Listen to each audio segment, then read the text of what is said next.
Hi friends, मैं हूं आपका फ्रेंड नमीश निगोती एडवोकेट और आप देख रहे हैं मेरे YouTube channel legal advice for everyone. दोस्तों, जैसा कि आप जानते हैं 1 जुलाई 2024 से the code of criminal procedure repeal हो जाएगा और उसकी जगह द भारतीय नागरिक सुरक्षा संहिता 2023 लागू हो जाएगा। अब तक पीड़ित पत्नी सेक्शन 125 सीआरपीसी में भरण पोषण भत्ते की डिमांड अपने पति से करती थी जिसके पास सफिशिएंट मीन ना हो, लेकिन अब 1 जुलाई 2024 से जब द भारतीय नागरिक सुरक्षा संहिता लागू हो जाएगा तो पीड़ित पत्नी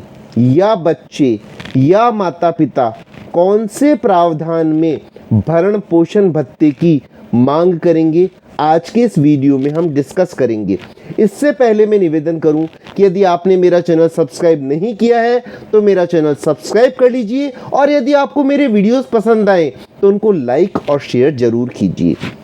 फ्रेंड्स, सेक्शन 144 द भारतीय नागरिक सुरक्षा संहिता 2023 भरण पोषण भत्ते की बारे में बताता है। एप्लीकेशन कैसे पेश होगी ये भी बताता है, कहाँ पेश होगी ये भी मैं बताऊंगा इस वीडियो में। इससे पहले हम सेक्शन 144 द भारतीय नागरिक सुरक्षा संहिता के प्रावधान जाने और ये जाने कि क्या 125 सीआरपीसी में और सेक्शन 144 द भारतीय नागरिक सुरक्षा संहिता में कोई बहुत बड़ा अंतर है या सेम प्रोविजन है। तो हम 144 के प्रोविजंस को जानते हैं। मैं पढ़ना चाहूँगा। सेक्शन 144 द भारतीय नागरिक सुरक्षा संहिता कहता है order for maintenance of wife, children and parents, मतलब कि वाइफ का, चिल्ड्रन का और पेरेंट्स के ऑर्डर मेंटेनेंस के किस प्रावधान में होंगे। आगे हम पढ़ते हैं, if any person having sufficient means neglect और रिफ्यूज टू मेंटेन, यदि किसी व्यक्ति के पास सफिशिएंट साधन है और वो नेग्लेक्ट करता है या रिफ्यूज़ करता है मेंटेन करने के लिए, किसे? A, his wife unable to maintain himself, his legitimate or illegitimate minor child whether married or not unable to maintain himself, his legitimate or illegitimate child who has not attained majority which such child is by reason of any physical or mental abnormality or injury unable to maintain himself, his father or mother unable to maintain himself or herself, a magistrate of the first class may upon proof of such neglect or refusal order such person to make a monthly allowance for the maintenance of his wife or such child, father or mother at such monthly rate as such magistrate thinks fit and to pay the same to such person as the magistrate may from time to time direct। इसका मतलब समझिए, एक व्यक्ति जिसके पास sufficient means हैं वो neglect करता है मेंटेन करने से, किसको? अपनी पत्नी को, अपने legitimate or illegitimate minor child को, अपने लेजिटिमेट और इलेजिटिमेट उन चाइल्ड को जो फिजिकल एबनॉर्मेलिटी से अपने आप को मेंटेन करने में असमर्थ हैं, या अपने माता या पिता को जो कि वृद्ध हैं और जो कि अपने आप को मेंटेन करने में असमर्थ हैं। तो magistrate of the first class या फैमिली कोर्ट जो भी इस केस को ट्राई करेगा उसको ये पावर है कि वो ऐसा ऑर्डर कर सकेगा जिससे कि उनको मंथली मेंटेन दिया जा सके और वो प्रति माह के ऑर्डर कर सकेगा। अब इसका एक प्रोवाइजो भी है, हम वो भी पढ़ते हैं। Provided that the magistrate may order the father of a female child refer to in clause B to make such allowance until she attend her majority if the magistrate is satisfied that the husband of such female child if married is not possible possessed of sufficient mean। एक father जो है वो female child का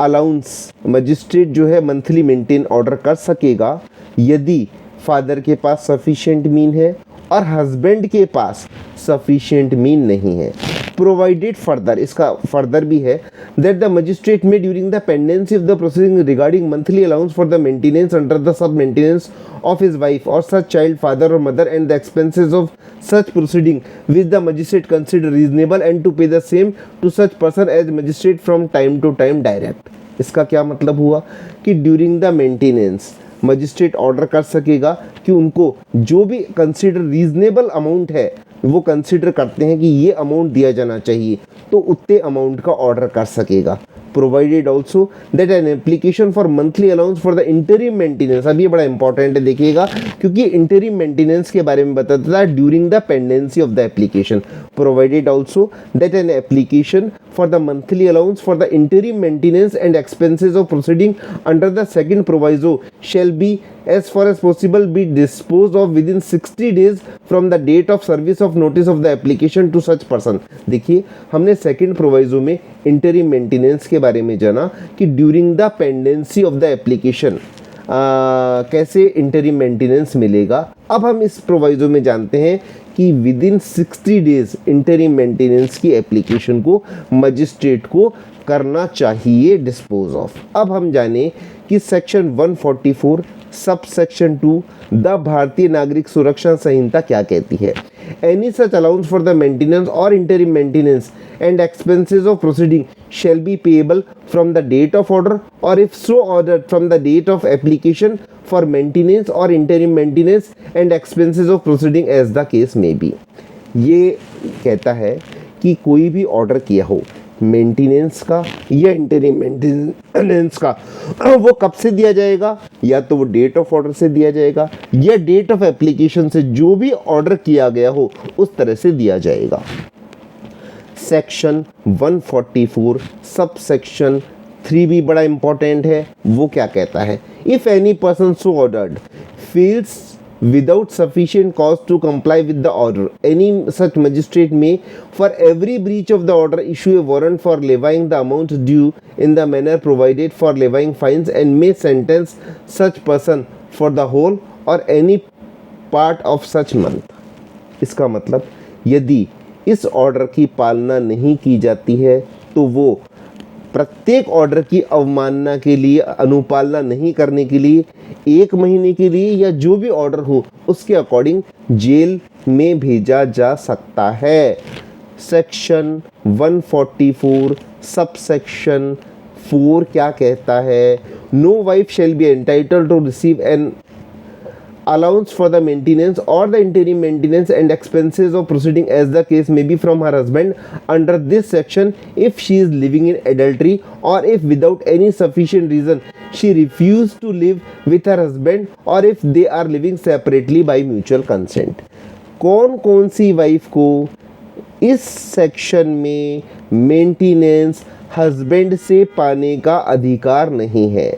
पहला, जो adultery में रहती हो, इसका मतलब उसके किसी दूसरे के साथ नाजायज संबंध हो। दूसरा, जो अपनी वाइफ को, जो अपने हस्बैंड को बिना किसी युक्तियुक्त कारण के छोड़ के चली गई हो। या तीसरा कारण, यदि दोनों ही म्यूचुअल कंसेंट से सेपरेटली रहते हो। अब है सेक्शन 144 सब सेक्शन 5 द भारतीय नागरिक सुरक्षा संहिता 2023 on proof that any wife in whose favor an order has been made under this section is living in adultery or that without sufficient reason she refused to live with her husband or that they are living separately by mutual consent the magistrate shall cancel the order। देखिए इसका क्या मतलब समझिए, magistrate ने एक बार order कर दिया लेकिन इसका प्रूफ हो गया कि अब वो तो वाइफ तो एडल्ट्री में रहती है या म्यूचुअल कंसेंट से रहती है या उसके साथ बिना कारण के उसके साथ रहने से मना कर दिया, तो मजिस्ट्रेट ऐसे ऑर्डर को कैंसिल कर सकेगा। क्वेश्चन है, द भारतीय नागरिक सुरक्षा संहिता 2023 में एप्लीकेशन किस तरह ड्राफ्ट करें। तो सबसे पहले कोर्ट का नाम लिखिए, फिर केस नंबर और ईयर लिखिए, फिर वाइफ या बच्चे या माता पिता जो भी मेंटेनेंस क्लेम कर रहे हैं वो अपना नेम, एज, अपना फादर्स हस्बैंड नेम और पूरा एड्रेस लिखें, फिर वर्सेस लिखें, फिर उस हस्बैंड का नाम लिखें, फादर्स नेम लिखें, एड्रेस लिखें, फिर लिखें title application under section 144 the भारतीय नागरिक सुरक्षा संहिता 2023। फिर एप्लीकेशन की ड्राफ्ट करना स्टार्ट करें, डेट ऑफ मैरिज लिखें, फिर ये लिखें कि प्रार्थी के पास अपना भरण पोषण करने के लिए पर्याप्त संसाधन उपलब्ध नहीं है, फिर लिखें अप्रार्थी के पास उसका भी भरण पोषण, प्रार्थी का भी भरण पोषण करने के लिए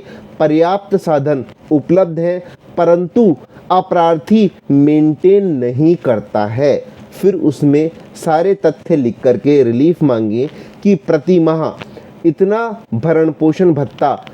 प्रार्थी को अप्रार्थी से दिलवाया जाए। और इसके लिए एक इंटरिम मेंटेनेंस की एप्लीकेशन भी सेपरेट लिखें कि हमें डेट ऑफ एप्लीकेशन से इंटरिम मेंटेनेंस भी दिलवाया जाए, क्योंकि प्रकरण में समय लगने की संभावना है। तो during the pendency of the application interim maintenance भी दिलवाया जाए। और इसमें सारे डॉक्यूमेंट्स, हस्बैंड का इनकम प्रूफ, एफिडेविट और ऑनरेबल सुप्रीम कोर्ट की गाइडलाइन के अनुसार